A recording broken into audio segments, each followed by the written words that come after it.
কোনে আচাৰ্য অযুদ্ধ নহয় সমাপনে দেৱে নাযায় মোৰ প্ৰাণে মাৰিম নহলে মৰিম মই পাণ্ডু পুত্ৰ মাৰিম নহলে মৰিম মই পাণ্ডু পুত্ৰ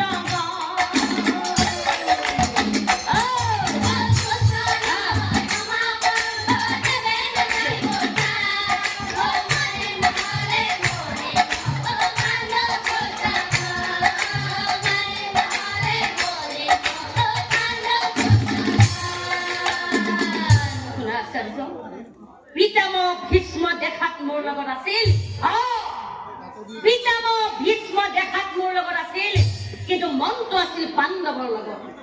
আৰু গুৰু দ্ৰোণাচাৰ্যই অৰ্জুনক